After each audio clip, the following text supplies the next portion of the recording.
Most animals do not fall apart the way humans do. They slow down, they thin out. Humans decay while still alive.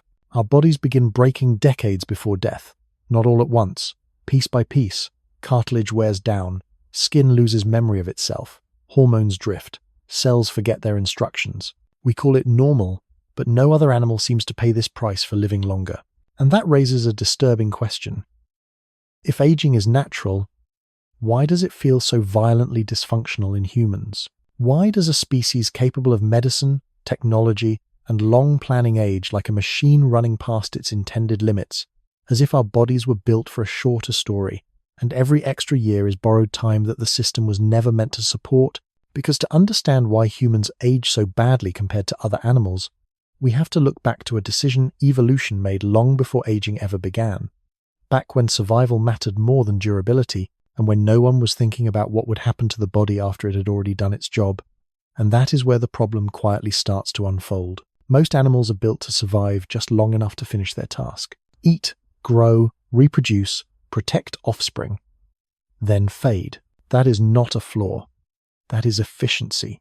In nature, durability is expensive.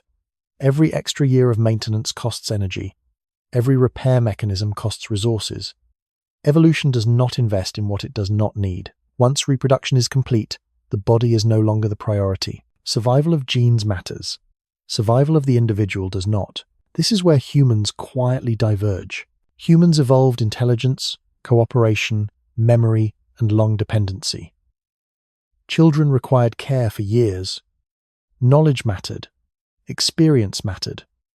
Older individuals still had value to the group, but the body itself did not receive a full redesign to match that new role. The hardware stayed old. The software expanded, and this mismatch is the first crack. Our bodies were shaped for a world where few lived past 40. Bones did not need to last 70 years. Joints were never meant to carry decades of repetitive strain. Skin was not designed to resist ultraviolet damage for a lifetime. Cells were optimized for speed and reproduction, not endless repair. Other animals age too, but they age cleanly. A wolf slows down, a bird flies less, a deer weakens, then stops. The decline is narrow, focused. Knees give out while the heart still works. Memory slips while muscles remain strong. Hormones change long before organs collapse. Aging in humans is not a single process. It is dozens of small failures unfolding out of sync. This is why it feels so cruel. If the body shut down all at once, it would feel natural. But instead, it leaks, it frays. It reminds you every day that something is going wrong, but never all the way wrong, pain without resolution. And this brings us back to the question that matters, the one we will keep returning to. Why does the human body fail in pieces instead of as a whole? The answer begins with trade-offs. Human biology prioritized early life performance, rapid brain growth, strong immune reactions, fast wound healing, high fertility. These traits helped young humans survive in hostile environments, but they came with hidden costs. Inflammation that helps you heal at 20 slowly destroys tissue at 60. Cell division that protects you in youth increases cancer risk later. Hormones that fuel growth accelerate breakdown once balance shifts. Evolution accepted these costs because they appear after reproduction. No animal is designed to care about what happens after its genes have moved on. Humans feel the consequences because we kept living anyway. There is another layer that makes it worse. Humans live in bodies built for scarcity, but now exist in abundance. Constant food, artificial light, minimal physical necessity. The systems that once adapted to stress now drown in it. Metabolism, once flexible, becomes rigid. Repair mechanisms slow. Waste accumulates. Aging accelerates not because we live unnaturally, but because our bodies cannot recalibrate fast enough. This is why two humans of the same age can look decades apart. Other animals do not carry this ledger for as long. And then there is the brain. The human brain remains plastic far longer than the body remains resilient.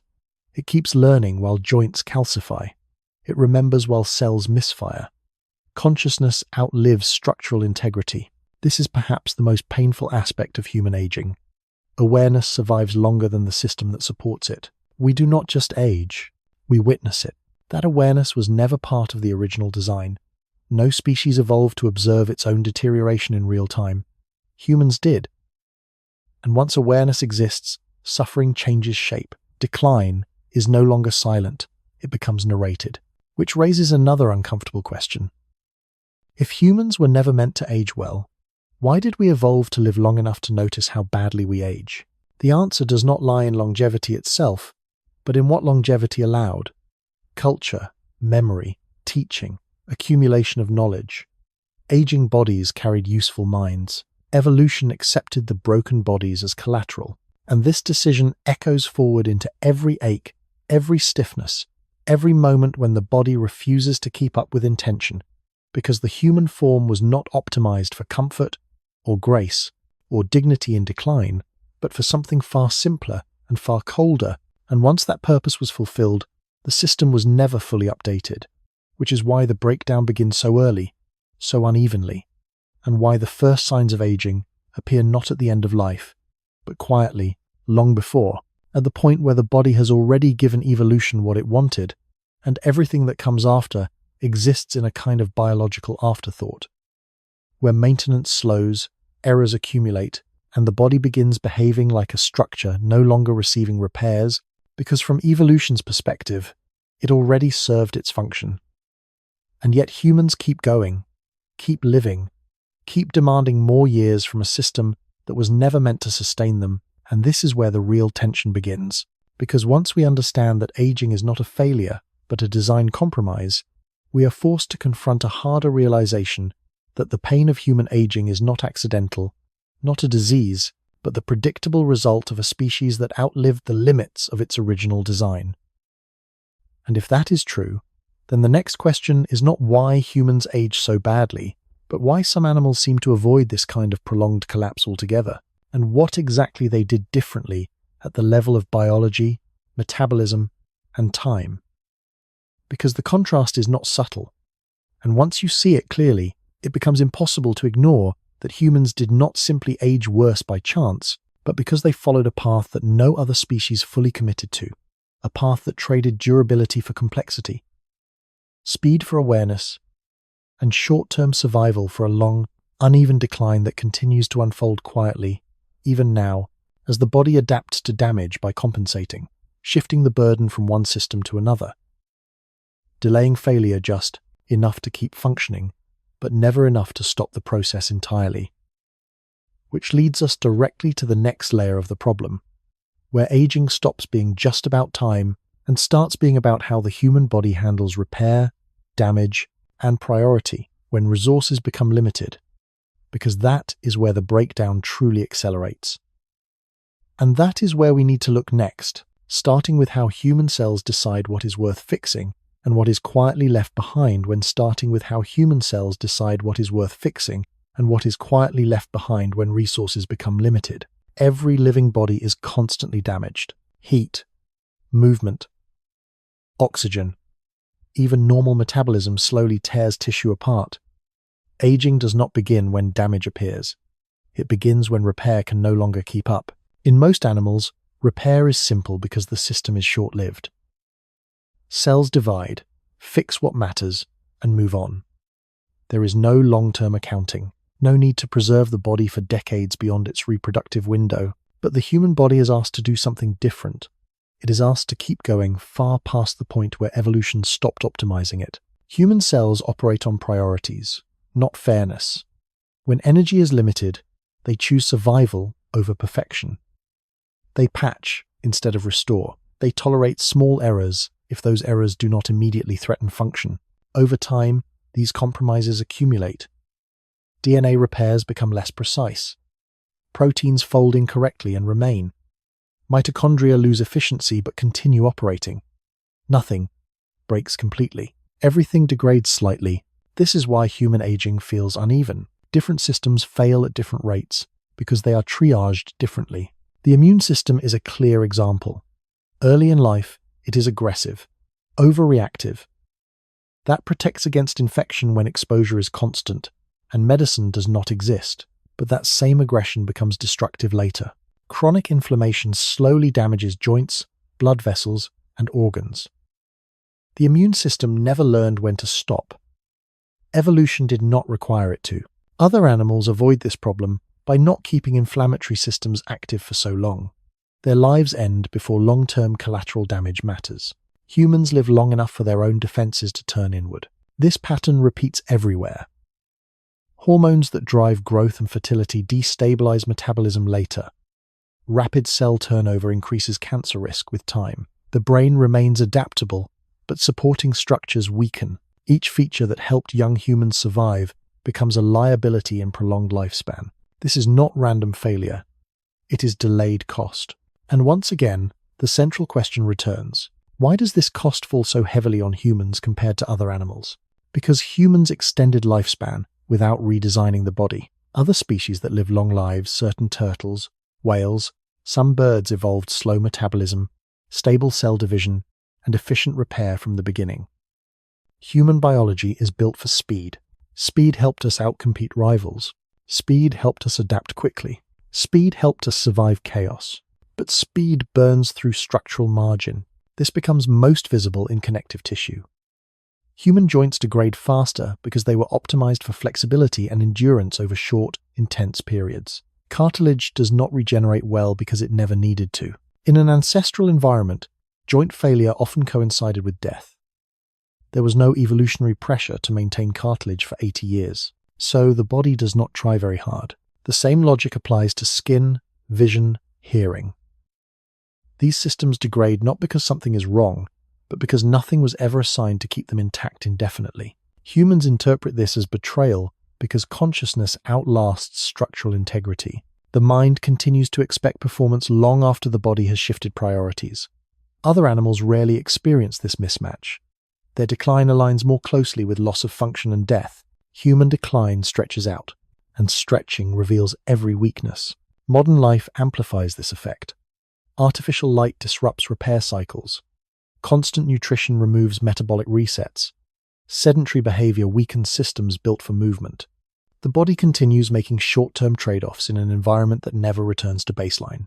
Aging accelerates, not because humans are fragile, but because the system never gets relief. Once again, this circles back to the original imbalance. Humans became cognitively complex without becoming biologically durable. We built tools, medicine, and culture to extend life, but the body itself remains largely unchanged. And so humans age in fragments. One system compensates for another until it cannot. The heart works harder as vessels stiffen. Muscles stabilize joints that cartilage can no longer protect. Memory strategies compensate for declining recall. Adaptation delays collapse but increases strain. Aging feels cruel because it is adaptive, not catastrophic. The body is not failing all at once. It is adjusting continuously to damage it no longer fully repairs. This is the human condition. Prolonged maintenance mode, and the deeper implication is unsettling. If aging is the result of trade-offs made for early survival and rapid adaptation, then it is not something evolution is motivated to fix. The pain exists because evolution already succeeded, which raises the next question we cannot avoid. If aging is not a mistake, and not a disease, then what exactly did humans gain that made this kind of long, uneven decline worth it? And why do some animals manage longevity without paying the same price? A difference that leads us directly into how metabolism, growth rate, and energy allocation shape the entire lifespan from the very beginning. And where the human pattern begins to look less like bad luck and more like a very specific evolutionary bargain that continues to extract payment year after year, even as the body keeps moving forward, adapting just enough to remain functional, but never enough to fully escape the slow accumulation of damage that defines what it means to grow old as a human. And it is there, at that foundational level of energy use and biological pacing, where the next layer of this story waits. Because once we understand how humans burn through their biological budget faster than many other animals, the rest of the pattern begins to fall into place, leading us to the quiet mechanism that determines not just how long a body lasts, but how gracefully or how painfully it does so. When we look at how energy is spent across a lifetime, rather than how long that lifetime appears on paper, every organism lives on a biological budget. Not money, not calories alone, but usable energy that can be allocated toward growth, repair, reproduction, and defense. spend more in one place and another place receives less. No species escapes this accounting. Humans spend heavily early. From birth, the human brain consumes an extraordinary share of energy. Even as infants, our brains demand resources that other animals never allocate. Growth is fast, neural wiring is dense, learning is constant. The body diverts energy toward cognition, coordination, and social processing because these traits increase survival in complex groups. But energy spent on the brain is energy not spent on long-term maintenance. Many long-lived animals follow the opposite strategy. They grow slowly. Their brains develop steadily but modestly. Their metabolism remains low. Repair mechanisms are prioritized over speed. Cells divide carefully. Errors are corrected thoroughly. Life unfolds at a slower pace, but the structure holds. Humans chose acceleration. High metabolism fuels adaptability, but it also produces waste. Reactive oxygen species accumulate. Cellular components suffer microdamage with every energetic transaction. Over time, cleanup systems fall behind. This is not because they fail, but because they were never sized for decades of high output. The result is cumulative strain. Human cells respond by lowering standards. They allow imperfect proteins to persist. They tolerate damaged mitochondria. They silence genes rather than repair them. These decisions preserve short-term function at the expense of long-term integrity. Again, this is not malfunction. It is strategy. Other animals with long lifespans evolved strict quality control. Naked mole rats, for example, maintain protein stability far longer than humans. Certain birds repair DNA with exceptional accuracy. Large mammals like whales reduce cancer risk by duplicating protective genes. Their longevity is built in from the start. Human longevity is improvised. We live long because culture, cooperation, and technology extend survival. The body follows reluctantly, adapting just enough to keep pace. But adaptation is not redesign. It is patchwork. This is why aging in humans feels noisy. There are symptoms, signals, sensations. The body communicates distress because systems are negotiating constantly. Pain emerges not because something has broken completely, but because compensation is active. Pain is information. Other animals experience less of it in old age because decline is steeper and shorter. Function drops closer to death. There is less time spent in partial failure. Humans occupy that middle ground for decades, and this leads to another layer of suffering, unique to humans: expectation. We expect continuity. We expect the body to behave tomorrow as it did yesterday. Animals do not hold this expectation. They respond moment to moment. Humans remember better days and anticipate future ones. Aging disrupts that narrative. The body changes faster than identity can adjust. This psychological friction intensifies physical decline. Stress hormones rise. Sleep quality drops. Repair slows further. The feedback loop tightens. Aging accelerates not just biologically, but perceptually. Once again, the central question surfaces, unchanged. Why does this process appear harsher in humans than in other animals? Because humans are caught between two timelines. The evolutionary timeline that optimized us for early success, and the cultural timeline that extends life far beyond those original parameters. Other animals live inside one timeline. Humans live between them, and the space between timelines is uncomfortable. Medical intervention widens it further. We treat disease without altering underlying design. We replace parts, manage symptoms, extend survival. But the foundational trade-offs remain. The body continues allocating energy as it always has, prioritizing immediate function over perfect repair. So aging persists, stretched thin across longer years. This is why no single treatment reverses aging. There is no single failure to fix. Aging is distributed across systems because it originates from distributed trade-offs. Speed versus stability. Growth versus maintenance.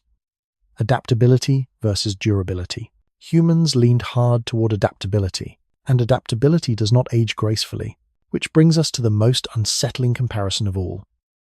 Some animals not only live long, but remain functional until very late. Their decline is brief.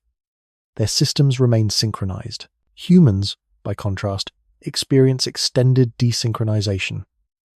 The mind, the body, and the environment fall out of alignment. This desynchronization is the true cost of human longevity. It explains why aging feels unfair, why it feels like something is going wrong rather than something ending, why decline arrives in stages instead of a single arc, and why so much of human suffering in old age is not about death itself, but about living too long in a body that no longer agrees with the story the mind is still telling. And if that is true, then the final layer of this question is not biological at all. It is existential. If humans were never meant to age well, and if aging is the predictable outcome of choices that made us who we are, then what does it mean to keep extending life without addressing the underlying mismatch? And whether the future of human longevity lies in repairing the body to match the mind, or in learning how to live with a form that was never designed for comfort in decline, because that decision whether to redesign the body or redefine aging itself will determine not just how long humans live, but how they experience the years they have left. And that is where this story moves next, toward the question of whether aging is something to be solved, accepted, or fundamentally reimagined. When the question shifts from why humans age so badly to what humans are now trying to do about it, often without realizing the deeper problem they are touching. Modern science approaches aging as if it were an enemy that appeared late in life. Wrinkles, weakness, disease, decline, but aging did not arrive at the end. It was present from the beginning, embedded in how the human body allocates effort. Most interventions aim at symptoms, replace joints, regulate hormones, remove damaged cells, extend organ function. These actions can relieve suffering, and they matter, but they do not change the underlying logic. The body continues to prioritize short-term stability over long-term repair. It always has. This is why aging resists simple solutions. If you improve one system, another compensates. If you suppress inflammation, immune defense weakens. If you enhance cell division, cancer risk rises. If you slow metabolism, adaptability drops. Every correction introduces a new imbalance, because the system was never designed to be fully corrected. Other long-lived animals avoided this trap by evolving conservatively. Their biology commits early to durability. Humans committed to flexibility. Once that path was chosen, reversing it became difficult, and yet humans keep trying, not because success is guaranteed, but because awareness demands response. Humans do not tolerate prolonged decline quietly. We analyze it, measure it, attempt to control it. Aging becomes a problem to be solved, rather than a phase to be passed through. This mindset itself adds pressure. The body senses constant demand: improve, recover, perform, maintain. But demand without redesign increases strain. The result is a strange paradox.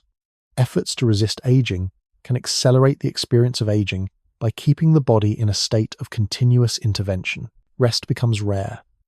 Repair windows shrink. This contrasts sharply with animals whose aging is largely passive.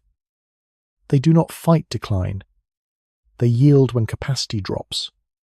Their systems downshift together. Humans resist downshifting, and resistance stretches the decline. Here, the emotional cost becomes clear. Human aging hurts not only because of physical damage, but because of misalignment between expectation and reality.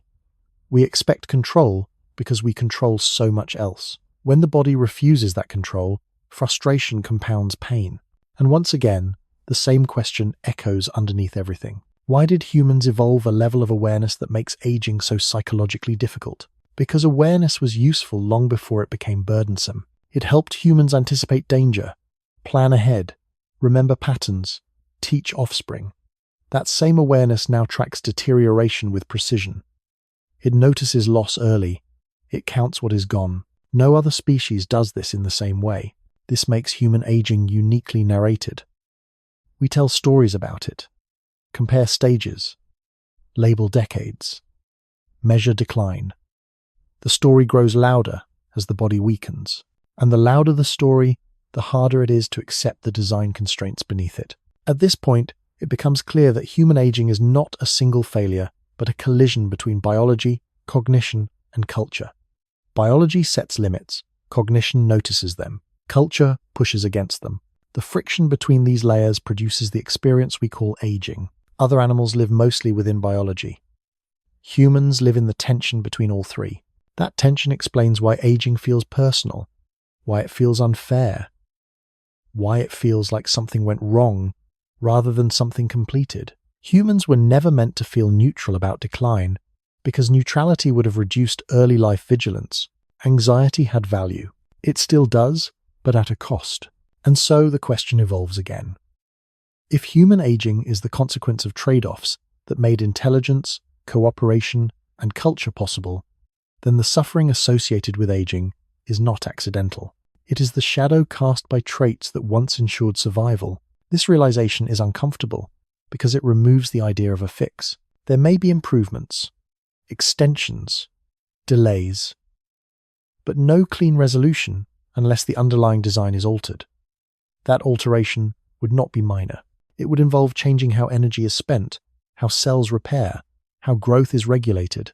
In effect, it would require choosing durability over adaptability, and that choice would change what it means to be human. So the question becomes less about adding years and more about deciding what kind of organism humans want to be going forward. A species that continues extending life within an old framework, accepting prolonged decline as the price of awareness. Or a species that attempts a fundamental redesign, risking unknown consequences in exchange for stability. Neither path is simple. Neither is free of cost. And this is where the comparison to other animals matters most. Not as a source of envy, but as a mirror. They show what longevity looks like when it is designed in from the start. Humans show what longevity looks like when it is borrowed, extended by intelligence rather than biology. Borrowed things always come with interest, and as humans continue to live longer, that interest accumulates. More years lived in partial function. More time spent adapting rather than thriving. More awareness, watching the system negotiate its own limits, which leads us to the quiet truth beneath all of this. Human aging feels worse than animal aging, because humans are not just bodies that age. They are minds that remember what the body used to be, and cultures that refuse to stop asking more of it. And as long as that gap remains, the experience of aging will continue to feel like a slow betrayal rather than a natural closure, a process that stretches out not because it is meant to, but because humans keep finding ways to delay the end without resolving the imbalance at the center. An imbalance that began the moment evolution prioritized intelligence over durability, a decision that solved immediate problems while quietly planting the conditions for a much longer, more complicated decline. One that we are still living through now, and that sets the stage for the final question this topic cannot avoid, which is not whether humans age badly compared to other animals, but whether aging badly is the unavoidable cost of becoming what humans are. And if so, what that means for the future of a species that refuses to stop extending its own lifespan, even as the body continues to signal, again and again, that it was never built for this kind of endurance.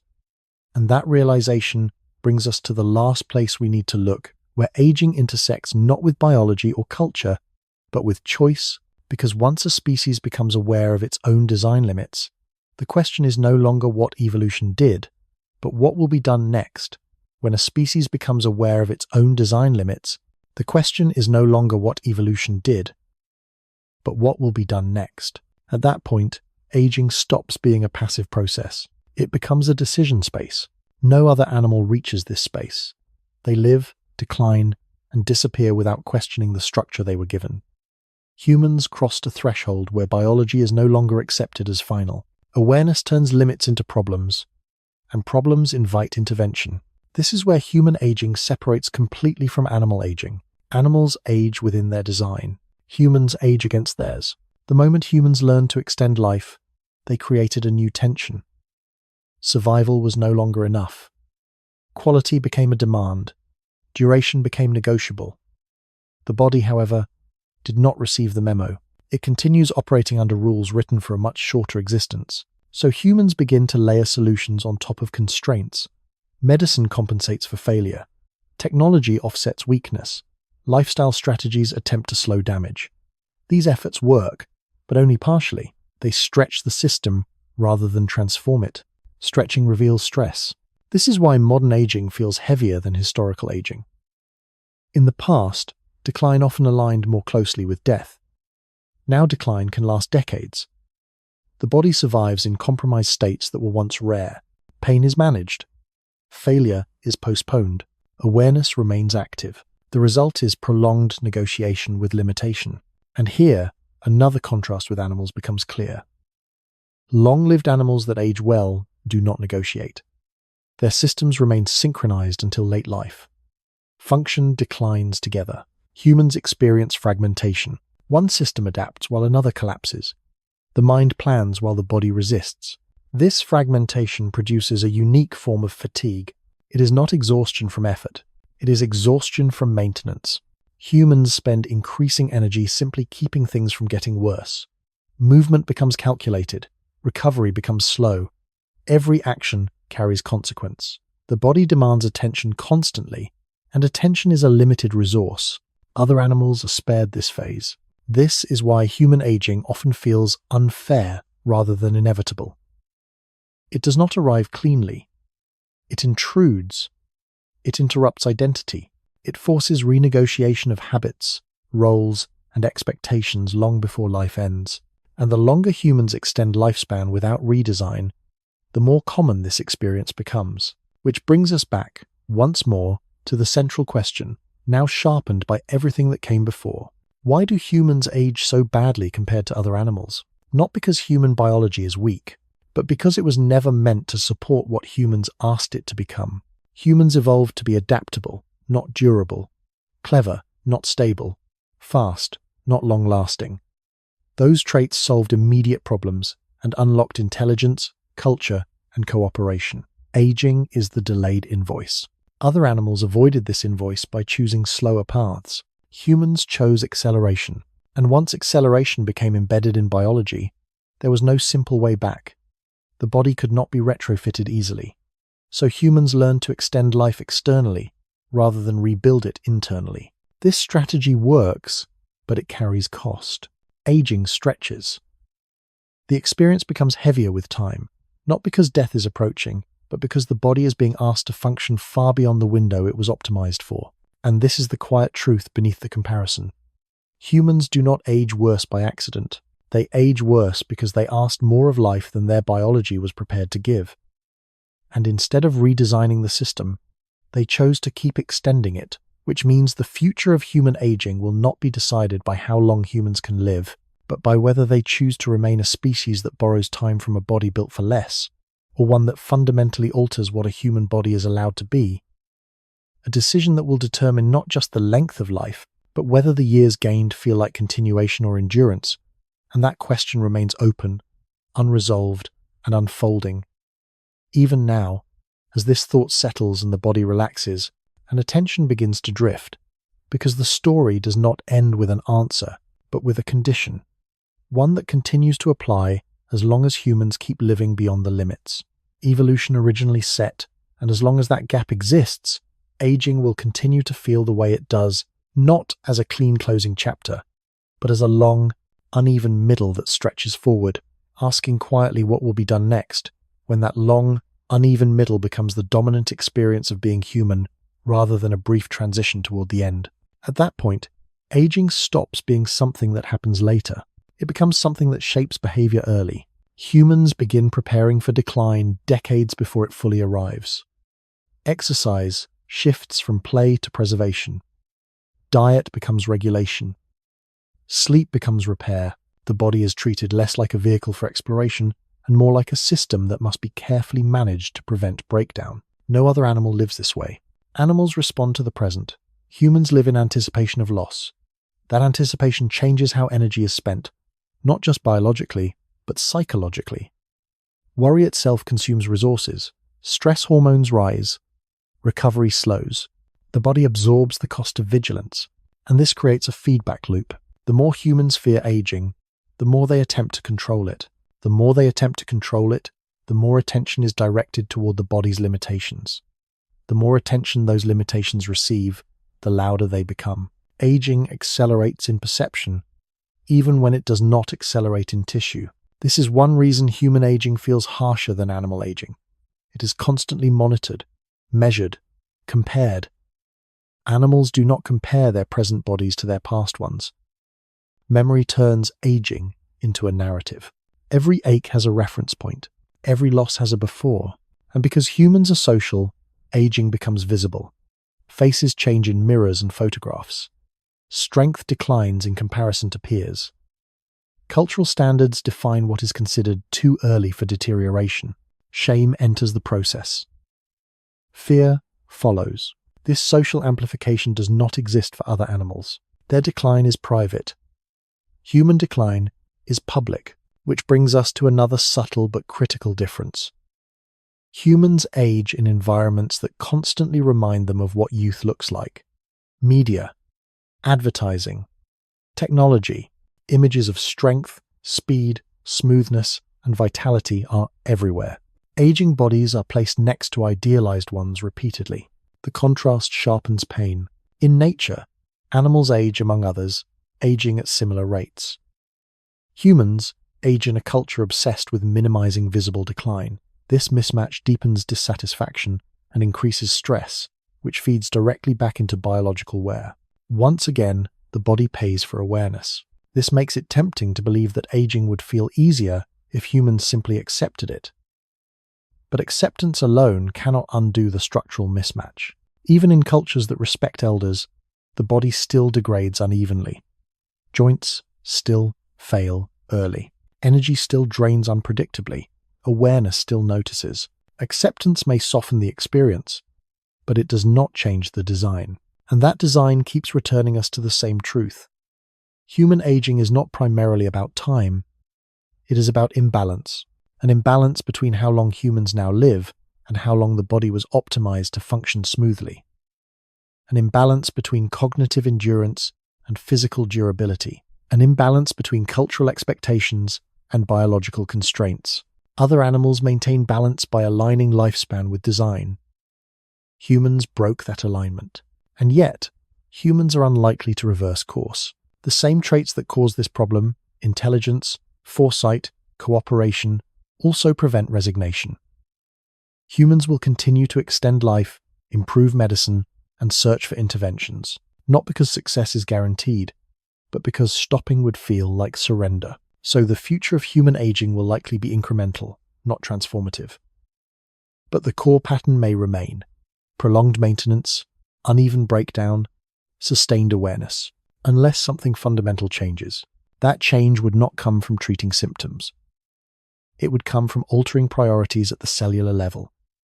Slower metabolism, more conservative growth, enhanced repair accuracy, reduced early life speed in exchange for long-term stability. In other words, a different kind of human. This possibility raises questions far beyond biology. Would such a species think differently? Adapt more slowly? Lose the edge that made humans dominant? Durability has costs too. The animals that age well often live cautiously, slowly. With limited plasticity, humans chose the opposite path. So perhaps the comparison to other animals is misleading in one crucial way. It frames aging as a flaw rather than a consequence. Humans did not age badly by mistake. They aged in alignment with what they valued most at the time: rapid learning, adaptability, social complexity. The pain appears later because the benefits appeared early. Seen this way, human aging is not a malfunction but a delayed echo of success. A reminder that no strategy is free, that every advantage carries deferred cost. Other animals pay their costs up front by limiting complexity. Humans deferred payment into old age. And now, with lifespans extended, that bill is being paid in full view. This reframing does not remove suffering, but it changes its meaning. Aging stops being a personal failure or a biological betrayal. It becomes evidence of the path humans took, evidence that intelligence came before durability. That awareness outpaced structure, and perhaps that is why aging feels uniquely human. It is the price of knowing what is happening while it happens, of remembering how things once were, of imagining how they could have been different. Animals are spared this comparison. Humans are not, which leads to a final, quieter observation. Despite all the difficulty, humans continue to form meaning, relationships, and insight deep into aging. The body weakens, but perspective often deepens. This too is part of the trade-off. Aging bodies carry accumulated understanding that young bodies cannot. Evolution may not have optimized for comfort in decline, but it allowed continuity of knowledge. So the question of why humans age so badly compared to other animals does not end with deficiency. It ends with contrast. Humans linger, observe, and interpret. Neither path is objectively better. They are simply different outcomes of different priorities. And once this is understood, the comparison shifts. Instead of asking why humans fail where animals succeed, the question becomes why humans chose a path that made this kind of aging inevitable, and whether, knowing what we know now, the future will continue to extend a design built for less, or whether a new balance will be sought, one that aligns awareness with durability rather than letting them drift further apart. A balance that would redefine not just how humans age, but what it means to live a long life at all, a question that does not demand an answer tonight, but lingers quietly, doing what all unresolved questions do best, remaining present without urgency, allowing the body to rest while the mind loosens its grip, and letting the thought fade into the background, unfinished, still open, waiting for whatever comes next. When the thought remains open long enough that it no longer demands resolution. Only space. At that stage, the comparison between humans and other animals stops feeling accusatory. It becomes explanatory. Animals do not age better because they solved a problem humans failed to solve. They age differently because they never created the same problem in the first place. Their lives are narrower. Their roles are clearer.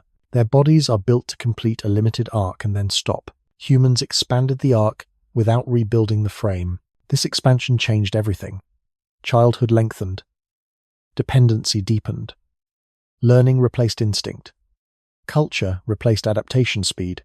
The body stayed largely the same while the life built around it grew heavier, more complex, more demanding. Aging is where that mismatch becomes impossible to ignore. The human body carries decades of accumulated signals telling it to adapt, respond, perform. It does not know how to transition gracefully into irrelevance because irrelevance was never part of the plan. Older humans mattered. They remembered roots, seasons, stories, threats. Their value did not vanish when physical strength declined, so the body lingered. But lingering without redesign creates friction. This is why human aging often feels like a negotiation rather than a decline. The body does not simply shut systems down. It keeps them running at reduced capacity. It reroutes function. It compensates. It delays. Every delay buys time, but also introduces imbalance. Other animals rarely experience this prolonged in-between, and the longer this in-between lasts, the more attention it draws. Humans begin to identify themselves with decline. Age becomes an identity rather than a phase. Numbers replace states. Milestones replace sensations. The body is no longer just lived in, it is monitored. Monitoring changes experience. When every sensation is interpreted through the lens of age, the body becomes a source of constant feedback. Is this normal? Is this early? Is this permanent? They amplify awareness. Awareness, once again, is double-edged. It helped humans survive unpredictability. It now magnifies deterioration. The same capacity that allowed humans to plan long lives makes the experience of decline heavier. This is not an argument against awareness. It is an observation about cost. Animals pay their cost in limited adaptability. Humans pay theirs in prolonged decline. Neither option is painless. The important distinction is that humans often interpret aging as a failure to maintain youth, rather than as the natural consequence of a life optimized for something else. Youth was never meant to last. It was meant to get the system established. What followed was always improvisation. The improvisation worked. Humans dominated environments, built tools, passed knowledge, extended life. But improvisation leaves rough edges. Aging is where those edges are felt. And yet, despite all of this, humans continue to push forward. They push because decline does not erase purpose. Even as the body weakens, humans contribute in ways animals do not. Guidance, perspective, memory, emotional regulation, pattern recognition. These functions remain valuable even when physical systems falter. This is another reason human aging stretches out. The system still has something to offer. Evolution allowed that offering to persist, even if the container degraded. So when comparing humans to other animals, the The real difference is not quality of aging, but distribution of value across time. Animals concentrate value early and exit cleanly. Humans distribute value unevenly and linger. Lingering has a cost, but it also has meaning, and this brings the comparison full circle. Humans age badly compared to other animals because humans asked more of life than most animals ever needed to. They asked for memory, continuity, foresight, and culture. This does not mean aging is good. It means it is coherent. Once coherence is seen, resentment softens. The body is no longer an enemy. It is a structure doing what it was built to do for far longer than originally intended. Every ache becomes less of a betrayal and more of a signal that the system is still working, still adapting. This perspective does not remove pain, but it reframes it. Pain becomes information rather than injustice. And in that reframing, something subtle happens. The comparison to other animals loses its sting. Their clean decline is no longer enviable. Human aging is no longer embarrassing. It is simply the consequence of a different path. A path that prioritizes speed, intelligence, and connection over durability. A path that worked. Whether that path will continue unchanged is an open question. Humans now possess the tools to intervene at levels evolution never anticipated. Gene regulation, cellular reprogramming, metabolic control.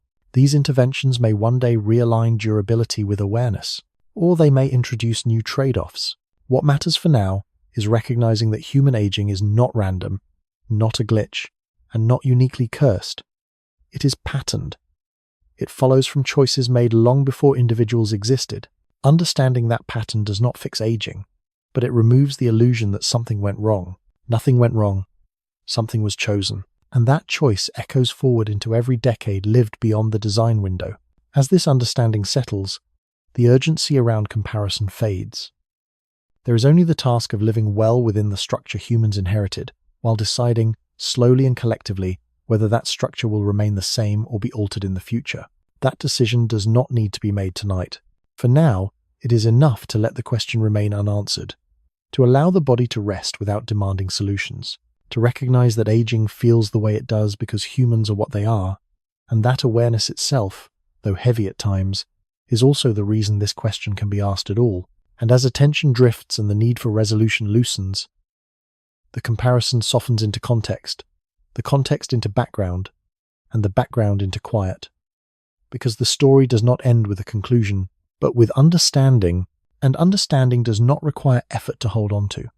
It remains whether or not it is actively considered, which is why this is a good place to slow down, to stop pushing the thought forward, because what comes next is not another argument or explanation, but simply the continuation of being, within a body that carries its history honestly, and a mind that can finally let the question rest, knowing it does not need to be answered right now. When and a mind that can finally let the question rest, knowing it does not need to be answered right now.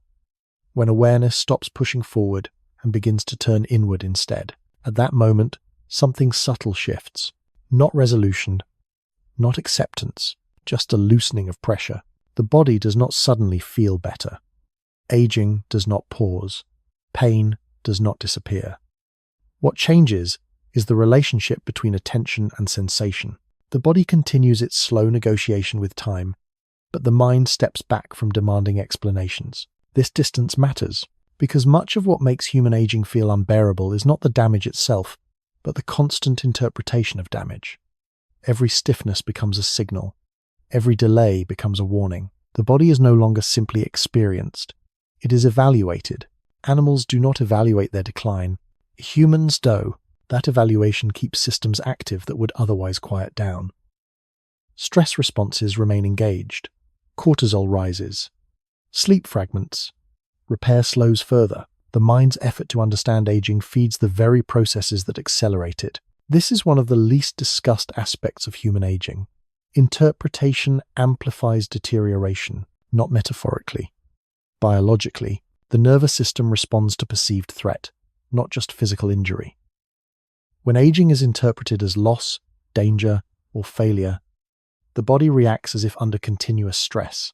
Over time, this stress reshapes hormonal balance, immune behavior, and metabolic regulation. Other animals are spared this layer entirely. They experience decline without narrative. Humans experience decline with memory, comparison, and projection layered on top. The body does not distinguish between physical threat and existential anxiety. Both activate the same systems. Both draw from the same limited reserves. And so, the more humans think about aging, the heavier it becomes. This does not mean thinking is a mistake. It means thinking has a cost when applied to a system that was never built for prolonged self-monitoring. Which brings us back, once again, to the deeper structure of the problem. Human aging is not just biological. It is cognitive and cultural. It is the result of a body designed for action paired with a mind designed for reflection. Reflection outlived action. As physical capacity declines, mental capacity often remains sharp enough to notice every discrepancy. The body slows. The mind tracks the slowing. The gap widens. This gap is where discomfort lives. Other animals do not live inside this gap. Their awareness is tightly coupled to capacity. When one fades, so does the other. Humans uncoupled awareness from physical function, and aging stretches into that space. This is why the later decades of human life often feel strangely suspended. Not fully active. Not fully finished. A long plateau of adjustment where the body is no longer expanding capability, but not yet withdrawing entirely. Aging becomes a state rather than a phase, and states invite management. Humans respond by optimizing. Supplements, routines, therapies, tracking, metrics. The body becomes a project. Maintenance replaces exploration. Prevention replaces spontaneity. These efforts are rational. They extend function. They reduce suffering. But they also keep attention anchored to limitation. Every intervention is a reminder that something needs to be managed. Animals do not manage aging. They move until they cannot. Humans manage because they can. This ability to manage prolongs life. But it also prolongs the awareness of decline. The system remains functional, but never free from oversight. The mind stays engaged long after the body would otherwise rest. This engagement is both the strength and the burden of human longevity. And here, another contrast becomes clear. Animals that age well often live lives with lower cognitive demand. Their environments change slowly. Their roles remain stable. Humans live in environments that shift rapidly. Technology, culture, and expectations change faster than biology can adapt. The body ages inside a world that never stops accelerating. This acceleration magnifies aging. Skills become obsolete. Roles dissolve. Identity tied to capability erodes faster than tissue. Aging becomes not just physical decline, but relevance decline. No animal faces this. Human aging is contextual. It happens inside a moving target. And so the question deepens again, not as curiosity, but as pressure. How is a body designed for survival in stable conditions supposed to age inside a world that constantly demands adaptation? The answer is visible everywhere. It ages unevenly. It compensates. It burns out systems early. It holds together just enough to continue functioning. This is not failure. It is load-bearing strain. When the body is asked to adapt continuously for decades, without redesign, something has to give. Repair slows, margins shrink, small inefficiencies accumulate into noticeable decline. The body is not collapsing, it is economizing. Every system begins making choices about what to preserve and what to let go. Fine motor control fades before gross movement. Speed fades before strength. Recovery fades before basic function. These priorities reflect what the system considers essential. Essential for what? For staying alive, not for staying comfortable. Animals age according to the same logic, but over shorter spans. Humans stretch that logic thin across many years, which is why aging in humans often feels like a slow erosion rather than a clean transition. And yet, despite everything, the system continues. Breathing remains automatic. Circulation persists. Consciousness wakes each day. The body adapts again and again, even as options narrow. This persistence is rarely acknowledged. Human aging is often framed as loss, but it is equally persistence under constraint.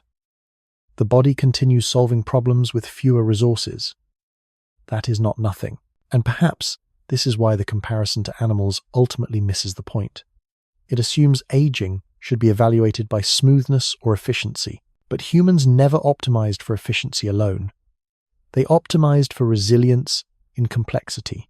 Complexity ages poorly, but complexity also allows reflection, meaning, and continuity across generations. The same system that produces uneven decline also produces insight, teaching, and memory that outlast physical strength. So when the mind finally lets the question rest, not because it is answered, but because it no longer needs to dominate attention, something else becomes possible. The body continues aging, but the experience of aging softens slightly, not because conditions improved, but because the demand for explanation relaxed. This relaxation does not stop decline. It reduces friction, and reduced friction conserves energy, which brings us quietly back to the core reality beneath all of this. Human aging feels worse than animal aging because humans carry more memory, more expectation, more unfinished narratives inside bodies that were never built to carry such weight indefinitely. Once that is seen clearly, the question loses urgency. It becomes context rather than problem. The body continues its slow accounting. The mind no longer insists on reconciliation. And in that space, where explanation gives way to observation, where comparison fades into background awareness, the system does what it has always done best under reduced demand, which is to settle, to downshift, to conserve what remains, and that settling does not require resolution, only time, and time continues whether or not it is understood. And that is where the story remains open, but stretching quietly forward, waiting to be entered again from another angle, another layer, another depth, when attention no longer clings to the idea of decline, and instead begins to notice how the body adjusts itself moment by moment. Adjustment is constant. It does not announce itself. It does not feel heroic. It happens quietly, beneath awareness, as systems redistribute effort to keep things running. When energy becomes limited, the body reallocates. It preserves what keeps you alive first. Circulation, respiration, basic neural function. Everything else becomes negotiable. Precision fades before strength. Endurance fades before stability. The body simplifies its goals. This simplification is not random. It follows a hierarchy shaped by millions of years of survival pressure. Comfort ranks low. Efficiency ranks higher. Persistence ranks highest. Animals follow the same hierarchy, but their timelines are shorter. Their simplification happens closer to the end. That is the source of friction. A simplified body inside a complex environment feels inadequate. Tasks that once required no thought begin demanding planning. Recovery becomes visible. Fatigue arrives earlier and leaves later. The body is still functioning, but the margin is thinner. Margin is what youth provides. Youth is not strength alone. It is excess capacity, the ability to absorb error without consequence, the ability to waste energy and recover quickly. Aging removes that excess. Systems begin operating closer to their limits. Operating near limits feels stressful. The body compensates by reducing variability. Movement patterns become conservative. Risk-taking declines. Novelty becomes expensive. The system favors predictability, because predictability conserves energy. Animals do this instinctively. Humans resist it culturally. Human environments reward novelty, speed, and constant engagement. Aging bodies struggle not because they cannot adapt at all, but because adaptation is demanded continuously without sufficient recovery. The body is asked to remain flexible while operating with reduced margin. This mismatch accelerates wear. And again, the comparison to animals highlights the difference. Animals age within environments that demand less over time. Humans often face environments that demand more. Careers peak later, social roles expand, cognitive load increases, responsibility accumulates. Aging unfolds under increasing pressure. This pressure feeds back into biology. Chronic stress alters hormone levels. Sleep quality drops. Repair windows shorten. The body enters a state of low-grade alarm that was never meant to persist for decades. Alarm is useful short-term. Long-term, it erodes. Animals rarely live in sustained alarm. Their threats are acute and resolved quickly. Human threats are abstract and persistent. Financial uncertainty, social evaluation, time scarcity, anticipated loss. These threats activate the same systems as physical danger. The body does not know the difference. So, human aging is shaped not only by internal design, but by the kind of pressures humans created for themselves. Pressure extends lifespan externally, while compressing internal capacity. This is why some humans age faster than others, despite similar genetics. The ledger is not just biological, it is contextual.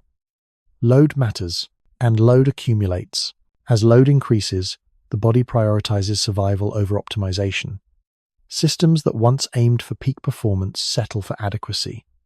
Adequacy becomes the new goal. Adequacy feels like loss when compared to earlier abundance. But adequacy is not failure. It is the body choosing sustainability over excess. The problem is not the choice. The problem is the comparison.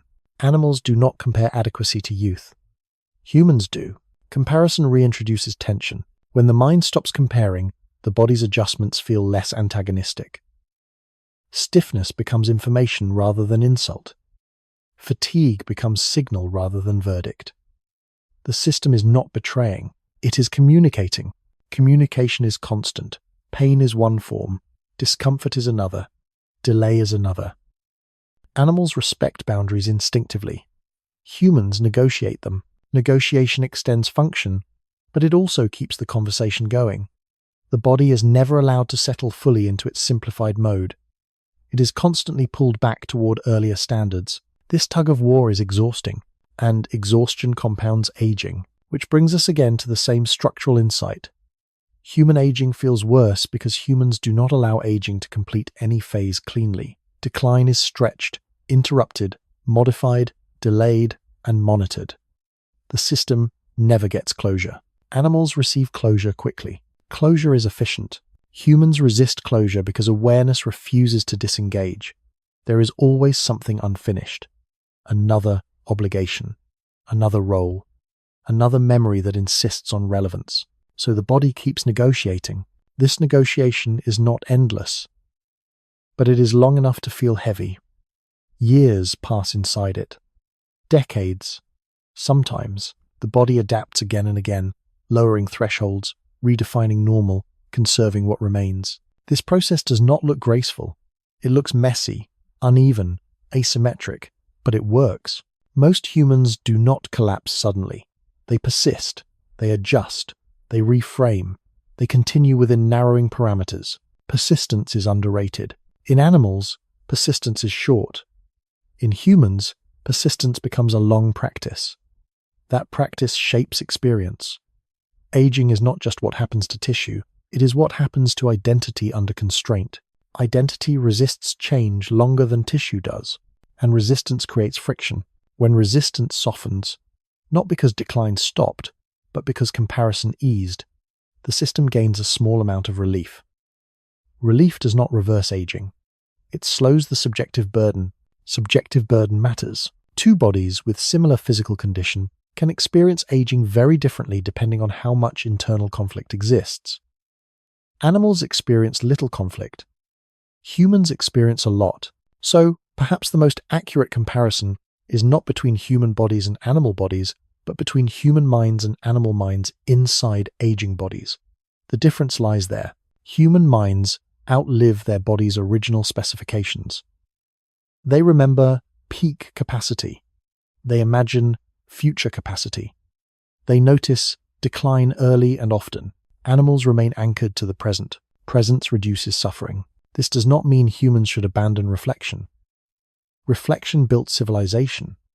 But reflection applied to aging without limits creates strain. Limits are necessary. And this is where the question gently returns, not as demand, but as background hum. What would it mean for humans to age with less internal resistance? Even if biology remained unchanged, the answer is not philosophical, it is physiological. Reduced resistance reduces stress. Reduced stress conserves energy. Conserved energy supports repair. Animals achieve this automatically. Humans must learn it. Learning takes time, and time is what aging consumes, which is why this story does not rush toward conclusion. There is no solution waiting at the end. There is only understanding layered slowly enough that the body can remain calm while the mind follows along, allowing the comparison to soften further, allowing the question to recede into context, allowing attention to drift without needing to hold on to the thread tightly, because the thread remains whether or not it is actively grasped. And as that grasp loosens, the system continues doing what it has always done under reduced demand, settling incrementally, conserving what matters, letting go of what does not, and moving quietly forward, moment by moment, within a design that was never perfect, but has proven remarkably adaptable. Even now, as the thought fades slightly, and the space around it widens, and the story continues without pushing, waiting to be entered again from another depth, when the body is finally allowed to operate without being measured against an earlier version of itself. Without comparison, aging reveals a different texture. Not smoother, not easier, but quieter. The body still changes. Strength still fades. Recovery still slows, but the constant internal dialogue softens. Movements are no longer judged against memory. Sensations are no longer interpreted as warnings by default. The system is experienced rather than audited. This shift does not come from denial. It comes from reduced surveillance. Human bodies are rarely left unsupervised. They are tracked, optimized, corrected, reminded of what they used to do. Energy spent on vigilance is energy not available for repair. Animals do not audit their bodies. They inhabit them. Inhabitation changes experience. When the body is lived in rather than evaluated, signals lose their threat quality. Discomfort still exists, but it no longer escalates into alarm. Alarm recedes. Repair windows widen slightly. Sleep deepens. These changes are small, but small changes compound. Human aging accelerates when stress remains unresolved. Stress does not require catastrophe. It thrives on low-grade tension, expectation mismatch, anticipation, self-monitoring. These pressures accumulate quietly. Once pressure eases, even marginally, the system responds. This is not psychology overriding biology. It is biology responding to conditions. Hormonal balance shifts when vigilance drops. Inflammatory tone lowers. The nervous system spends more time in maintenance mode rather than defense. None of this stops aging. It alters how aging unfolds. Animals age under these conditions naturally. Humans rarely do. Human lives encourage constant orientation toward future tasks. The body becomes a means rather than a presence. Aging feels worse when the body is treated exclusively as an instrument whose performance is declining. When performance ceases to be the primary metric, the experience changes. This does not mean abandoning activity. It means changing relationship. The body is no longer pushed to match an outdated standard. It is allowed to set its own pace. Pace matters more than capacity. Capacity fluctuates. Pace stabilizes. Animals move at the pace their bodies allow. Humans often move at the pace their schedules demand. The conflict between these two rhythms generates strain. Strain ages tissue faster. And again, the comparison to animals clarifies the pattern. Animals age in environments that gradually reduce demand. Humans often age in environments that intensify it. Work becomes more complex. Responsibilities expand. Social roles multiply. Cognitive load increases even as physical margin decreases. The body carries this imbalance. Carrying imbalance for long periods produces uneven wear. This uneven wear is what humans experience as aging badly. Not collapse, but misalignment. Not failure, but friction. Friction generates heat. Heat accelerates breakdown. When friction decreases, wear slows. This is why humans who reduce internal resistance often report aging as less harsh, even without significant physical improvement. The body is not repaired. It is relieved. Relief matters. Animals live with built-in relief. They disengage when capacity drops. Humans struggle to disengage because meaning is tied to function. Letting go feels like loss of self. But self is not limited to output. Animals never confuse identity with productivity. Humans often do. This confusion amplifies aging. As function declines, identity feels threatened. Threat activates stress. Stress degrades tissue. The cycle tightens. Breaking the cycle requires decoupling identity from peak performance. That decoupling does not require resignation. It requires reframing. Reframing is cognitive, but its effects are physiological. Reduced stress changes internal chemistry. Changed chemistry alters repair dynamics. The body responds. Again, this is not cure. It is context. Context shapes experience, which returns us, once more, to the original comparison. Humans age worse than other animals not because their bodies are uniquely flawed, but because their minds extend pressure long after bodies need relief. Animals receive relief automatically. Humans must permit it. Permission is difficult in a culture that equates rest with failure and slowing with loss. Yet permission reduces internal load, and reduced load supports sustainability. Sustainability is the real issue. Animals sustain themselves until they cannot. Humans often push until systems fray. Pushing was advantageous early. It becomes costly later. Aging exposes this cost. When pushing eases, even slightly, the body regains some coherence. Systems synchronize better. Fatigue becomes less adversarial. Pain becomes less personal. The body is no longer an opponent. It becomes a partner negotiating limits. Negotiation is calmer than conflict. Conflict accelerates decline. Negotiation slows it. Animals never fight their limits. Humans often do. And this difference shapes the experience of aging more than any single biological mechanism, which leads to a quieter understanding. Aging feels worse in humans because humans resist it internally while extending it externally. The body is stretched in time, while the mind clings to earlier standards. When the mind loosens, the stretch remains, but the strain decreases. Decreased strain conserves energy. Conserved energy supports repair. Repair slows deterioration. None of this reverses time. It changes texture. Texture matters when time is long. Humans created long time. Other animals did not. So the comparison resolves not into envy, but into explanation. Animals age cleanly because their lives are simpler. Humans age messily because their lives are layered. Layered lives create layered aging. Understanding this does not remove difficulty. It removes confusion. Confusion is exhausting. Clarity, even uncomfortable clarity, reduces internal noise. Noise ages systems. Silence supports them. And silence does not require emptiness. It requires the absence of unnecessary demand. When demand drops, even briefly, the system recalibrates. This recalibration is subtle. It does not announce improvement. It feels like less resistance, less urgency, less need to prove continuity with the past. Continuity shifts inward. The body continues changing. The mind stops arguing with it. That alignment does not end aging. It makes it less violent. And perhaps that is the quiet lesson beneath the comparison with other animals. Humans cannot age like animals because humans are not animals in the same way anymore.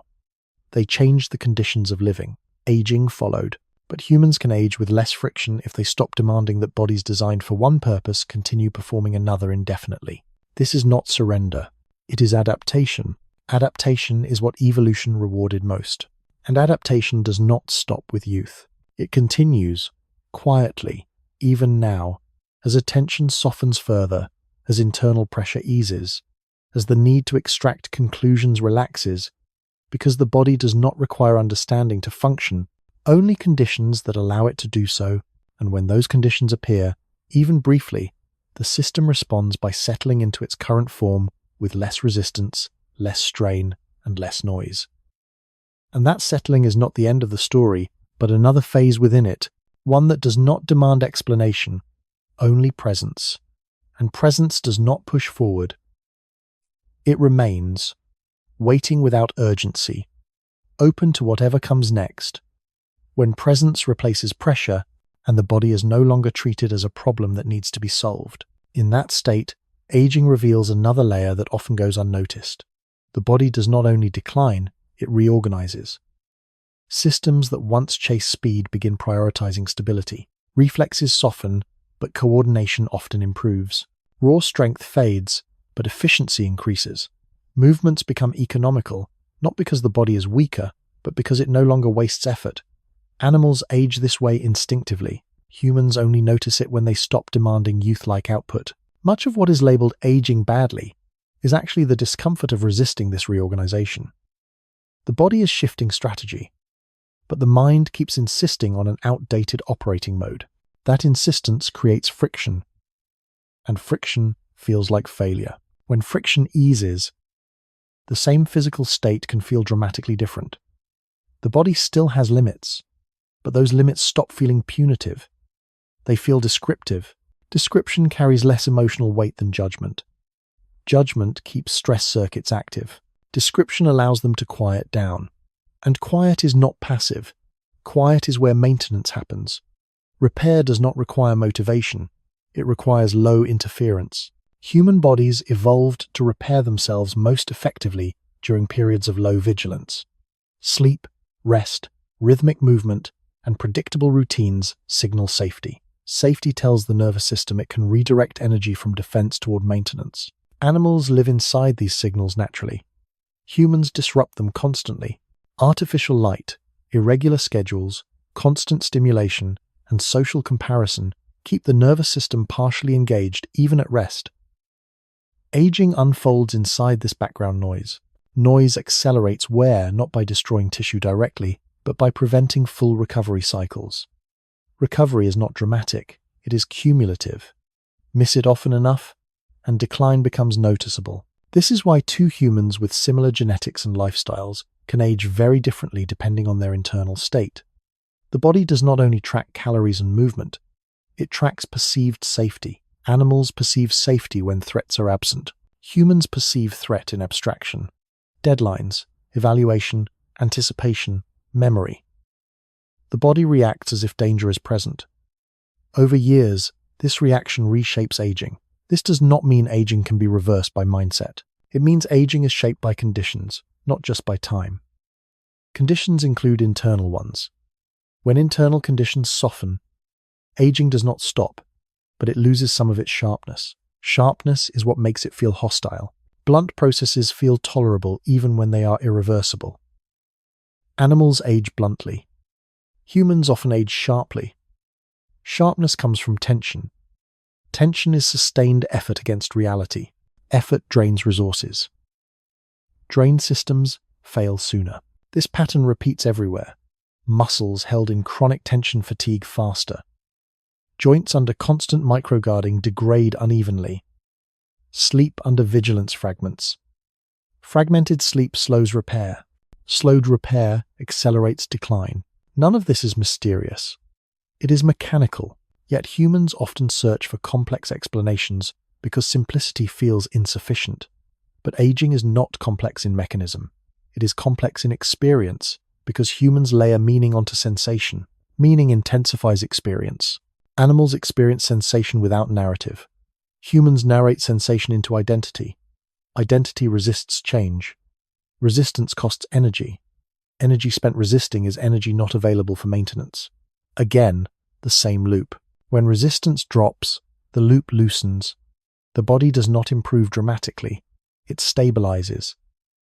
Stabilization feels like relief when the alternative is constant struggle.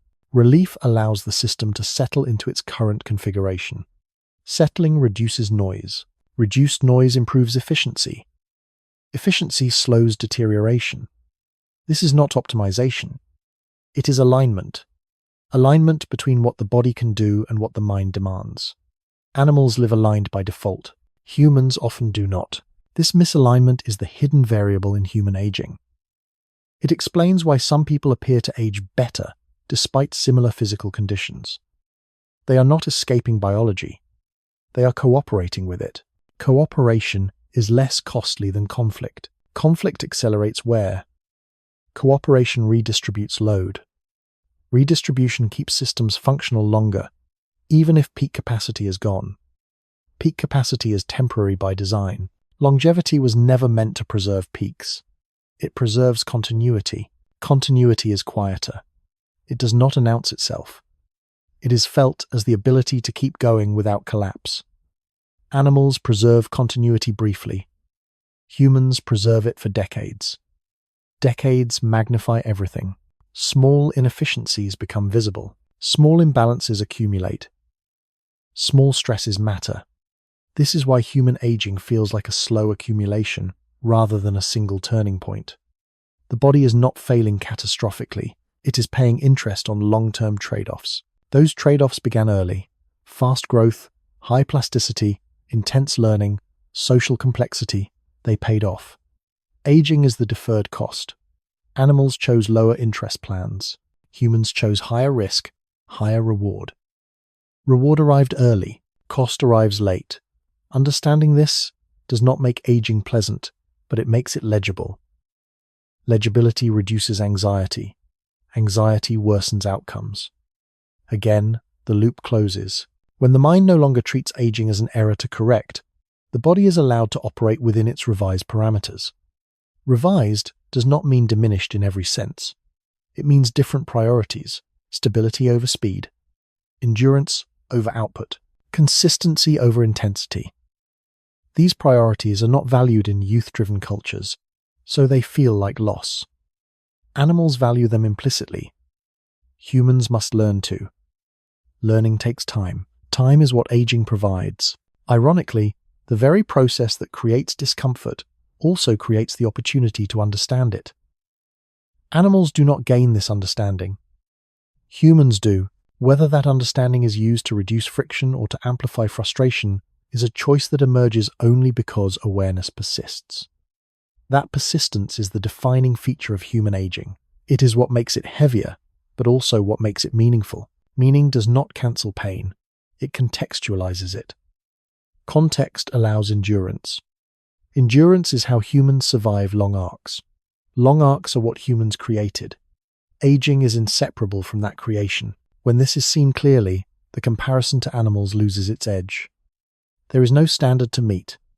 There is only a structure to inhabit. Inhabiting a structure well matters more than wishing for a different one. The body you are in is not defective. It is extended. Extended systems require gentler handling.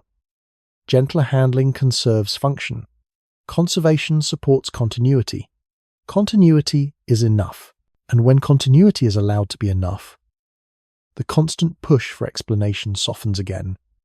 The narrative quiets, the system downshifts, and the experience of aging, while still present, becomes less antagonistic, less sharp, less demanding of immediate resolution, settling instead into a slow background process that does not need to be solved tonight. Only carried for now, while attention loosens further, and the story continues at its own pace, without urgency, without insistence, waiting quietly for the next place it naturally opens, when the pace finally matches what the body can sustain, rather than what memory insists it should sustain. At that point, aging stops being framed as loss alone and begins to register as transition. Not a clean one, not a ceremonial one, but a gradual shift in how effort is distributed. Effort becomes selective. The body no longer spends energy on everything equally. It invests in what keeps coherence intact. Balance over speed, breathing over force, rhythm over intensity. These are not sentimental adjustments. They are mechanical decisions made by systems under constraint. Animals make these decisions without reflection. Humans notice them and often resist them because resistance feels like loyalty to an earlier self. Loyalty, however, is expensive. It asks the body to perform beyond current margins. Margins matter more than capacity. Capacity can be impressive and still fragile. Margin is what absorbs shock. Aging reduces margin. The body responds by lowering risk. Lower risk looks like caution. Caution looks like weakness to a culture that equates vigor with value. Animals do not live inside that equation. Humans do. So humans experience aging not only as biological change, but as social displacement. What once earned approval no longer applies. Roles tied to speed, stamina, and novelty thin out. Roles tied to continuity, judgment, and steadiness emerge. But they are quieter and less celebrated. Quiet contributions feel invisible. Invisibility feels like erasure. Erasure activates stress. Stress feeds back into biology. Again, the same loop. When contribution is reframed, stress eases. When stress eases, systems stabilize. Stabilization does not restore youth. It preserves function. Preservation is underrated because it lacks spectacle. Animals preserve function until they do not. Humans preserve function while still being observed, evaluated, and compared. Comparison drains resources. It does not change outcomes. Removing comparison conserves energy. Maintenance does not reverse damage. It slows accumulation. Slowing accumulation stretches time without increasing strain. Stretching time without strain is the closest thing to aging well humans can realistically achieve without redesign. Redesign is not trivial. It would require altering developmental priorities, metabolic rates, repair accuracy, and growth patterns.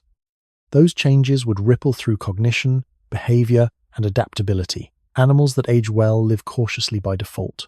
Humans became dominant by not being cautious. Dominance had benefits. Aging pays the cost. This is not moral. It is arithmetic. Energy in, energy out, errors tolerated, repairs deferred. Deferred repairs become features. Features become experience. Experience becomes story. The same mind that can frame suffering as meaningful can also magnify it into dread. Which direction it goes depends on how tightly the story is held. When the story loosens, experience simplifies. Simplification is not ignorance, it is efficiency. Efficiency conserves resources. Conserved resources matter more with age because buffers are thin. Thin buffers demand precision. Precision improves when noise drops. Noise drops when the need to perform fades. Performance is a social construct layered onto biology. Biology does not require applause. It requires conditions. Conditions include regularity, predictability, and low interference. Animals live inside these conditions. Humans must rebuild them intentionally. Intentional rebuilding is effortful at first. Over time, it becomes habitual. Habits reduce decision load. Reduced decision load conserves cognitive energy. Cognitive energy spared reduces physiological stress. Again, the same cascade. Nothing here is mystical. It is a chain of ordinary effects compounding over long time. Long time is the human experiment. Animals did not run it. Humans did. The results are mixed. Extraordinary achievements paired with extended decline. Neither can be separated from the other. Understanding that linkage reduces the urge to isolate aging as a defect. Defects invite fixes. Fixes invite disappointment. Disappointment invites frustration. Frustration invites stress. Stress invites wear. Removing the defect framing interrupts this chain. Aging becomes condition rather than accusation. Conditions are managed, not judged. Management is calmer than correction. Calm is biologically favorable. Favorable conditions do not stop entropy. They pace it. Pacing matters when time is long. Humans created long time. They must learn long pacing. Long pacing feels slow to a species built on acceleration. Slowness initially feels like loss. Later it feels like stability. Stability supports continuity. Continuity allows presence. Presence reduces rumination. Rumination taxes systems. Animals do not ruminate. Humans do. Rumination is the mental equivalent of revving an engine in neutral. It produces heat without movement. Heat degrades components. Reducing rumination cools the system. Cooling extends service life. Service life is not glamorous. It is functional. Functionality over long spans is the real metric of aging well. By that metric, many humans do better than they believe, because belief is shaped by comparison to an idealized youth that never included the cost of maintenance. Youth is subsidized by margin. Aging removes the subsidy. Paying full price feels unfair when the subsidy was assumed permanent. Animals never assume permanence. Humans do. Assumptions create shock when violated. Shock triggers stress. Stress accelerates decline. Adjusting assumptions reduces shock. Reduced shock eases stress. Again, the same loop unwinds. The body does not need optimism. It needs reduced load. Reduced load is achievable without denial. It requires changing what is asked of the system.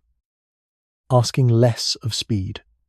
More of steadiness. Less of novelty. More of rhythm. These shifts are not retreats. They are reallocations. Animals reallocate automatically. Humans negotiate. Negotiation can be gentle or adversarial. Gentler negotiations cost less. Cost matters over decades. Over decades, small savings add up. Savings preserve options. Options keep systems adaptable. Adaptability is the core human trait. It does not end with youth. It changes target, from expansion to conservation, from conquest to coherence. Coherence is quiet. Quiet does not trend. Quiet sustains. Sustaining is enough. And when sustaining is allowed to be enough, the mind relaxes its demand for exceptionalism, the body settles into its workable range, and the comparison to other animals becomes informational rather than evaluative, a way to see difference without turning difference into deficit, which allows the long middle to be lived rather than endured. Not because aging stopped being real, but because it stopped being fought at every turn, and in that reduced friction, the system finds a steadier rhythm, one that does not promise ease or reversal, only continuity under manageable conditions, which is all a system built for less can reasonably provide over extended time. And as that rhythm establishes itself, attention drifts further from analysis, less interested in verdicts, more willing to let processes unfold without constant supervision, and the story continues without pushing toward closure, opening quietly into the next layer whenever it naturally does, when continuity becomes more important than intensity, and the system quietly reorganizes around what it can sustain without strain. At that stage, aging stops feeling like a countdown and starts feeling like a redistribution. Energy is no longer scattered across competing demands. It gathers around essentials. The body simplifies not out of weakness, but out of efficiency. Efficiency emerges when excess is removed. Excess was useful early. It becomes expensive later. Animals shed excess automatically. Humans cling to it out of habit. Habit consumes resources long after its benefit fades. Letting go of habit frees capacity. Capacity is not only physical, it is attentional. Where attention goes, physiology follows. Attention anchored to loss tightens the system. Attention anchored to function steadies it. Steadiness reduces noise. Noise is costly. Cost accumulates over time. Time magnifies cost. That is the arithmetic behind aging. Nothing dramatic, just compounding. Animals experience compounding briefly. Humans experience it over long arcs. Long arcs expose small inefficiencies. Those inefficiencies feel personal, because humans identify with performance. Performance declines unevenly. Identity resists unevenness. Resistance generates friction. Friction heats systems. Heat accelerates wear. Cooling requires reducing friction, not forcing output. Forcing output is the reflex of a species shaped by acceleration. Acceleration delivered early success. It is poorly suited to late maintenance.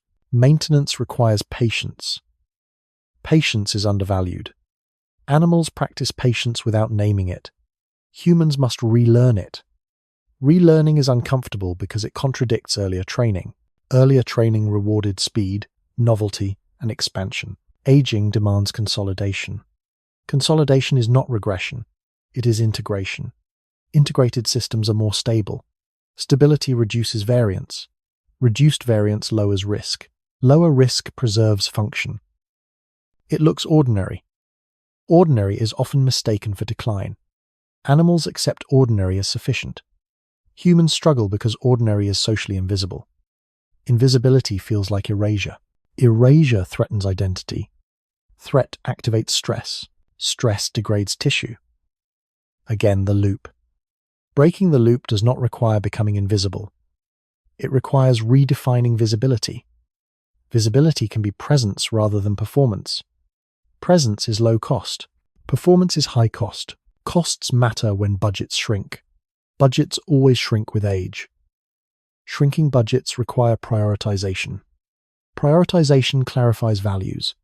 Values shift from expansion to continuity. Continuity is not static. It adapts slowly. Slow adaptation aligns with reduced margin. Alignment reduces accidents. Accidents accelerate decline. Animals avoid accidents by narrowing behavior. Humans avoid accidents by planning. Planning is useful but taxing. Excessive planning keeps the nervous system engaged. Engagement drains energy. Energy drained is energy unavailable for repair. Repair is what slows aging. Repair windows open under safety. Safety is signaled by predictability and rest. Rest is undervalued. Animals rest without guilt. Humans rest with justification. Justification keeps cognition active. Active cognition prevents full rest. Partial rest is inefficient. Inefficiency accumulates. Accumulation becomes experience. Experience becomes story. Story shapes expectation. When expectation relaxes, the system loosens. Loosening is not collapse, it is recalibration. Recalibration takes time. Time is available. Humans created long time. Long time demands gentle pacing. Gentle pacing feels countercultural. Countercultural choices invite scrutiny. Scrutiny increases stress. Stress accelerates aging. Choosing gentleness quietly avoids scrutiny. Quiet choices are protective. Protection extends service life. Service life is what matters when redesign is unavailable. Redesign remains theoretical. Bodies operate in the present. Present conditions matter more than future promises. Present conditions include sleep depth, movement, rhythm, and mental load. Reducing mental load improves sleep. Improved sleep enhances repair. Enhanced repair slows decline. None of this is guaranteed. It is probabilistic. Probabilities improve under better conditions. Animals live inside improved probabilities by default. Humans must curate them. Curation requires discernment. Discernment improves with age. This is a paradox often missed. As physical capacity declines, discernment often increases. Discernment prevents waste. Waste is costly. Preventing waste conserves resources. Conservation extends function. Function extends autonomy. Autonomy reduces stress. Reduced stress supports repair. The loop unwinds. This unwinding does not eliminate aging. It changes its slope. Slope matters more than endpoint when time is long. Animals experience steep slopes near the end. Humans experience shallow slopes for longer. Shallow slopes feel tedious. Tedium invites impatience. Impatience increases friction. Friction steepens slopes. Patience flattens them. Patience is learned through constraint. Constraint arrives with age. Age teaches patience if allowed. If resisted, age teaches frustration. Frustration is expensive. Expense shortens options. Options narrow regardless. Narrowing can be graceful or jagged. Grace comes from alignment. Alignment is cooperation between mind and body. Cooperation reduces internal conflict. Conflict consumes energy. Energy is finite. Finite energy demands respect. Respect is not sentiment. It is practical. Practical choices accumulate quietly. Quiet accumulation outperforms dramatic intervention over long spans. Animals demonstrate this without awareness. Humans must notice it to apply it. Noticing without judgment is the skill. Judgment reintroduces stress. Stress accelerates decline. Again, the same mechanics. There is no mystery here, only repetition across scales. Cells do it. Systems do it. Minds do it. Cultures do it. Aging is repetition under diminishing margin. Managing repetition gently preserves coherence. Coherence supports presence. Presence is low cost. Low-cost living extends continuity. Continuity is what aging offers when youth is gone. It is enough, not thrilling, not impressive. Enough. Enough sustains. Sustaining allows the story to continue without urgency. Urgency is expensive. Removing urgency is relief. Relief opens repair windows. Repair windows do quiet work. Quiet work keeps things together. Togetherness matters. Animals exit when togetherness fails. Humans linger while togetherness holds. Holding requires compromise. Compromise reduces extremes. Reduced extremes stabilize systems. Stability does not end change. It moderates it. Moderation is the art of long living. Animals practice it unconsciously. Humans must choose it consciously. Choice appears because awareness persists. Awareness is the gift and the burden. Using awareness to reduce load rather than increase demand determines how aging feels. This determination is ongoing. It does not finalize. It adjusts. Adjustment is continuous. Continuous adjustment does not need explanation. It needs time and space. Space appears when attention loosens. Loosening does not abandon care. It refines it. Refined care is efficient. Efficiency preserves function. Preserved function supports continuity. Continuity allows rest. Rest restores enough to continue. And continuing quietly, without pushing toward conclusions, is the natural state this story returns to, leaving the question open as context rather than command, present, without pressure, unfolding at its own pace. Waiting for the next opening to appear, when the body keeps waking up each day without making any announcement that something has changed, yet everything feels slightly different than before. There is rarely a moment when aging arrives. No signal, no clear beginning. It slips in through accumulation. One morning, the floor feels harder. Another morning, recovery takes longer. Another day, the body asks for a pause that used to be optional. None of these moments stand out on their own. This is why aging feels confusing. It does not happen all at once. It does not ask permission. It does not follow a schedule that can be prepared for. The body simply recalibrates quietly, and the mind notices after the fact. Animals experience the same recalibration, but without commentary. Humans narrate every shift. Narration stretches experience. It adds weight. It adds continuity. It turns adjustment into story. Story can help. Story can also exhaust. Exhaustion is not always physical. It is often the result of carrying awareness for too long without rest. Awareness keeps scanning for change. Change keeps appearing. The loop never fully closes. The body keeps adapting, and the mind keeps tracking. Over time, the tracking becomes heavier than the adaptation itself. This is where the final difference between humans and other animals becomes clear. Animals age inside their bodies. Humans age inside their thoughts about their bodies. Thoughts are not neutral. They shape physiology. They influence tension, breathing, posture, sleep depth. They determine whether discomfort is interpreted as threat or information. Threat activates defense. Information invites adjustment. Defense is expensive. Adjustment is efficient. Efficiency matters most when reserves are low. Later life is not defined by lack of strength alone. It is defined by reduced margin. Margin is what allows mistakes without consequence. Aging narrows margin. Narrow margin requires gentler handling. Animals handle this instinctively. Humans must learn it consciously, often later than necessary. Learning arrives through repetition. The body asks. The mind resists. The body asks again. Eventually, resistance costs more than cooperation. Cooperation begins quietly. Movements slow. Decisions simplify. Priorities shift. Not dramatically, gradually.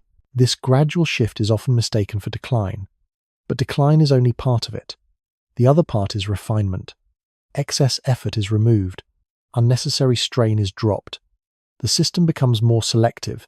Selectivity preserves coherence. Coherence is what allows continuity. Continuity is not youth extended. It is function maintained within changing limits. Animals maintain continuity until it ends. Humans maintain continuity while still remembering youth. Memory complicates continuity.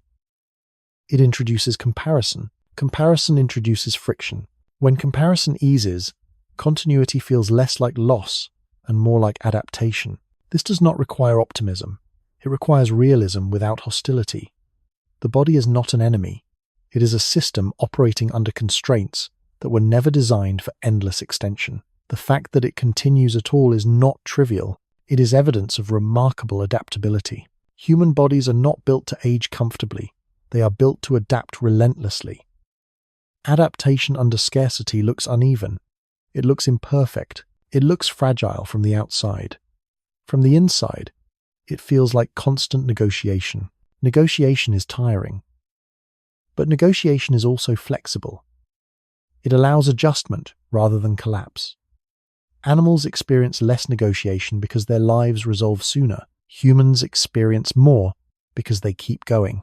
Keeping going has value. It allows connection across generations. It allows memory to persist. It allows understanding to deepen even as capacity changes. These things matter. They mattered enough that evolution tolerated prolonged decline as an acceptable cost. That cost is paid individually, but the benefit is shared collectively. Understanding this does not make aging pleasant. It makes it intelligible. Intelligibility reduces fear. Fear accelerates deterioration. Reducing fear does not stop aging, but it softens its impact. Softening matters when time is long. Time is long for humans. Long time requires pacing. Pacing requires acceptance of limits without surrender to them. This balance is difficult. Animals never need to find it. Humans do. When the balance is found, even briefly, aging loses some of its sharpness. The body still signals. The signals are still real. But they no longer dominate attention. Attention widens. Life is no longer reduced to monitoring decline. Monitoring drains energy. Living reallocates it. Reallocation is the body's strength. It has been reallocating since birth.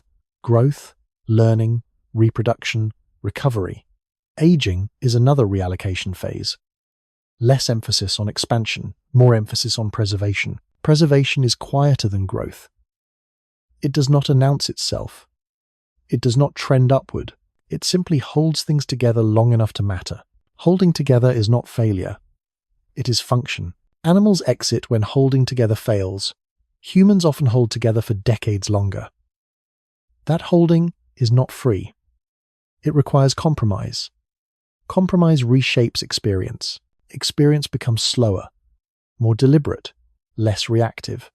This is not necessarily worse. It is different.